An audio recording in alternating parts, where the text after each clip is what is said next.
அன்பார்ந்த அனைவருக்கும் அன்பு வணக்கம். நம்ம சேனலில் இன்றைக்கி பாஸ்தாவை வச்சு சூப்பரான ஒரு ரெசிபி தாங்க செய்ய போகிறோம். செய்கிறது ரொம்பவே ஈஸி தான். வீட்டில் இருக்கக்கூடிய பொருட்களே போதுங்க. இதை எப்படி செய்கிறதுன்னு வாங்க பார்க்கலாம். நான் இன்றைக்கி 100 கிராம் அளவுக்கு பாஸ்தா வேக வச்சுருக்கேங்க. 2 விதமான பாஸ்தாங்க, ரெண்டையுமே மிங்கிள் பண்ணி வேக வச்சுருக்கேன். அதுக்கு தேவையான உப்பையும் அதிலே சேர்த்துருங்க. இது பார்த்திங்கன்னா ரொம்ப நேரம் வேகிறதுக்கு டைம் எடுக்காதுங்க. குறைஞ்சது ஒரு 6லேருந்து ஒரு 7 நிமிஷம் மட்டுமே போதும். நம்ம ஒரு பாஸ்தாவை எடுத்து பார்க்கும் போது இந்த அளவுக்கு அதை வளைஞ்சு கொடுத்தாலே போதுங்க. ரெண்டாக நம்ம கையில் நசுக்கி பார்த்தோம்னா நசுங்கக்கூடாது.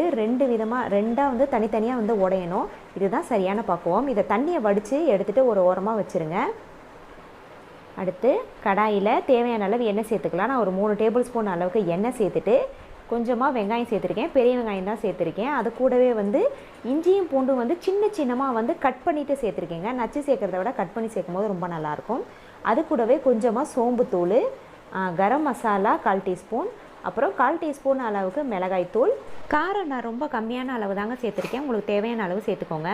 அப்புறம் இதுக்கு தேவையான அளவு உப்பு இப்போவே சேர்த்துக்கோங்க. நம்ம அதுக்கு அடுத்து காய்கறி எல்லாம் சேர்த்துக்கலாம். ஒரு கைப்பிடி அளவு கேரட், பீன்ஸ், பட்டாணி 1/2 கைப்பிடி அளவு தாங்க நான் சேர்த்துருக்கேன். இது ஆல்ரெடி கொஞ்சம் அவிச்சது, அதனால் இந்த ஸ்டேஜில் சேர்க்கலாம். ஒருவேளை நீங்கள் அவிக்கலைன்னா அதை தனியாக அவிச்சு எடுத்துக்கோங்க. அப்போ தான் அது நமக்கு சீக்கிரம் வெந்து வரும். இது கூடவே அடுத்து நம்ம உருளைக்கிழங்கையே சேர்த்துக்கலாங்க. ஃபஸ்ட்டு கேரட், பீன்ஸ், பட்டாணி எல்லாமே சேர்த்து விட்டுட்டு ஒரு நிமிஷம் வதக்கி விட்டதுக்கப்புறம் உருளைக்கிழங்கை சேர்த்துக்கோங்க. ஏன்னா உருளைக்கிழங்கு நமக்கு சீக்கிரமாகவே வேகக்கூடியது. இது காய் எதுவுமே இல்லாமே கூட நம்ம அப்படியே கூட நம்ம செய்யலாங்க. சாதாரணமாக நம்ம மிளகாப்பொடி, வெங்காயம், தக்காளி கூட போதும். காய்கறியெல்லாம் சேர்க்கும் போது ரொம்பவே டேஸ்டியாக இருக்கும். இப்போ காய்கறியெல்லாம் சேர்த்து விட்டுட்டு ஒரு 2 நிமிஷம் அதை வதக்கி விட்டுட்டு அதுக்கு தேவையான அளவு தண்ணீர் சேர்த்து அதை வேக வைக்கணும். மூடி போட்டு நல்லா வேக விடுங்க.